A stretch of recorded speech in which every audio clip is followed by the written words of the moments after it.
Get ready for the dictation. Start. Now coming back to the question of minorities, you will please find why this particular resolution has been so widely put in that it might include a religious minority as well, a linguistic minority as well, or an economic minority, as some honorable members rightly pointed out. Now, sir, a question arises whether there ought to be any such protection in so far as a particular type of minority is concerned.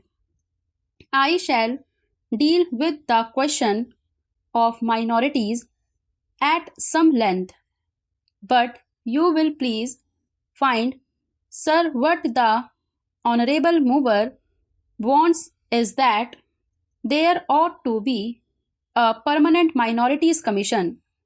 It ought to be endowed with statutory powers. Therefore, sir, an attempt is being made for the first time by my honorable friend for driving a wedge between a community and a community. So far as the Constitution is concerned, as my honorable friend rightly pointed out, whenever the question of minorities arises, we have to be extremely careful. The Constitution is a very sacred document which has embodied all the different aspects of the common question of India's nationality. India is one in spite of different types of languages and religions. But in the midst of all these diversities, we have to develop a common nationality. Therefore, whenever we consider the question of the development of the nation and the interest of the nation, you cannot afford to think in terms either of religion or of language. It is true, sir, that there are different religions.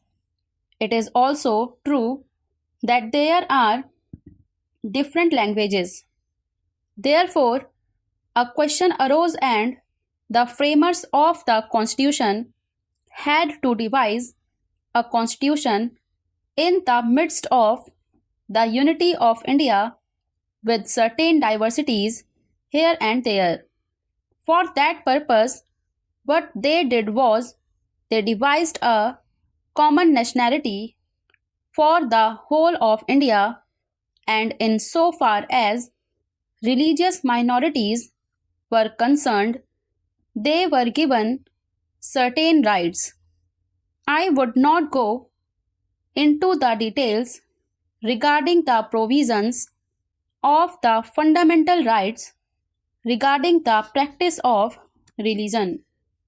Certain rights have been given to the religious minorities, and beyond that, it would not be proper to bring in the religious minorities for political rights. For that, we have to be extremely careful. I would also point out that while we have to develop a common nationality, the members of the Indian nation have to understand that we are one nation. Therefore, certain rights in respect of religious minorities were given. They were fundamental rights, and most of them are justiciable rights. Here, we stopped so far as the religious rights were concerned. Then a question arose, what ought to be the attitude of not only the government but the society regarding the languages. It was true that there were certain interests of the regional languages.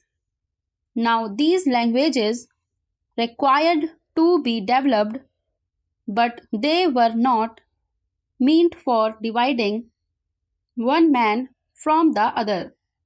So, in 1956, when the states were formed to a certain extent on the basis of language, what was done was not to have a state with cent% people belonging to the regional language, because they were found to be people belonging to different languages.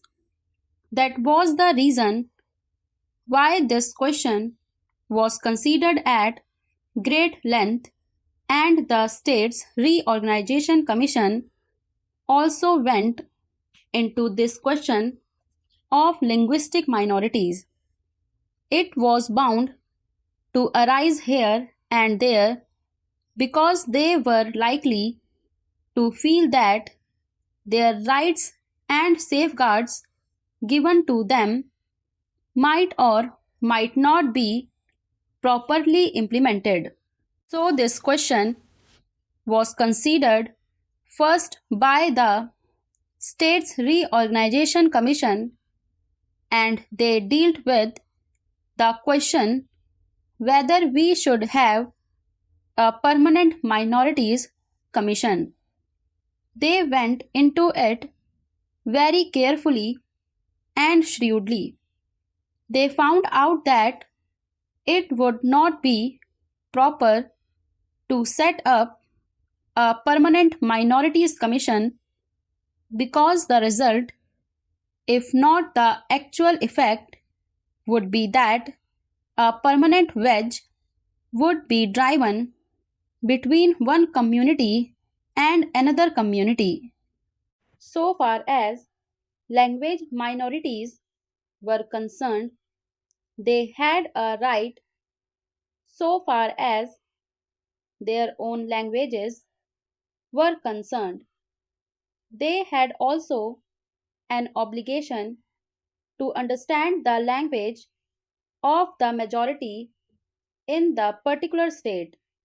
It is only by thus coming together that the members of the two language groups would come together and would harmoniously develop, but it was found at the time when the States Reorganization Commission had to consider this that some machinery should be devised for safeguarding the rights of linguistic minorities only, and after full consideration, that was conceded was that only in respect of linguistic minorities certain rights should be extended and certain rights should be safeguarded, and an officer should be appointed by the President for making a report on the question whether these rights of the linguistic minorities are or are not properly safeguarded.